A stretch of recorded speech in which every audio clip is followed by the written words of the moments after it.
మిత్రులారా,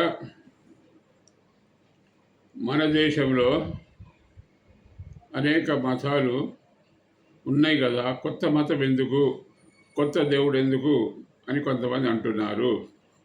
అయితే ఇంతవరకు నిజమైన దేవుని మనము పూజించలేదు, గౌరవించలేదు. అందుకొరకు పరివర్తన పరమాత్ముడు వస్తున్నాడు. ఆయన ఎట్లా వస్తున్నాడు అంటే అందరి దేవుళ్ళలాగా మొక్కిటించుకోవడం కాదు, కాళ్ళు పట్టించుకోవడం కాదు. ఎందుకు వస్తున్నాడంటే ఈ సమాజాన్ని అన్ని రకాలుగా అభివృద్ధి చేయడానికి వస్తున్నాడు. అందుకు అతడు ఏం చేశాడు? అతను ఆయన మొట్టమొదట చేంజాలజీ అనేటటువంటి పరివర్తన శాస్త్రాన్ని పంపించాడు. ఆ తర్వాత ప్రేమ మతాన్ని తను కనిపెట్టి పంపించిండు.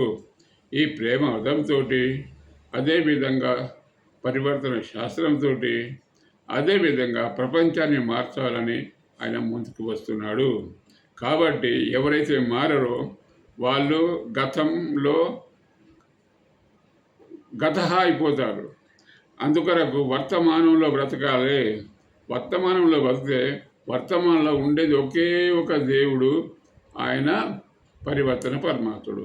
ఉదాహరణకి గతంలో ఏం మార్పులు రావు. ఎందుకు? ఆడ ఉన్న కోట్ల దేవుళ్ళు కూడా మార్పు రాదు కాబట్టి. మరి రేపటి విషయం గురించి ఆలోచించారు. ఎందుకంటే రేపు వచ్చినాక రేపే ఆలోచిద్దాం అనుకుంటారు. అందుకొరకు పరివర్తన పరమాత్ముడు వర్తమానంలో ఉంటాడు. క్షణం క్షణం మనతో ఉంటాడు, మనలో మార్పు తీసుకొస్తాడు. మన భవిష్యత్తును కూడా అతనే చూసుకుంటాడు. కాబట్టి ఎవరికైతే సుఖపడాలనుకుంటారో, ఎవరైతే ఆనందంగా ఉండాలనుకుంటారో, ఎవరైతే ధూమ్ధామ్లా ఉండాలనుకుంటారో మీరంతా రాడికల్ మెరిటోక్రటిక్ పార్టీలో రండి.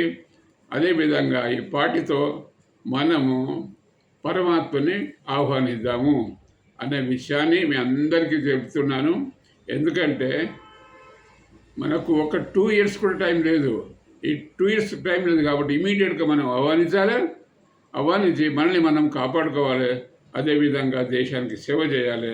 అదేవిధంగా ప్రపంచాన్ని మనము రక్షించాలి అనే విషయంతో చెప్తూ ముగిస్తున్నాను.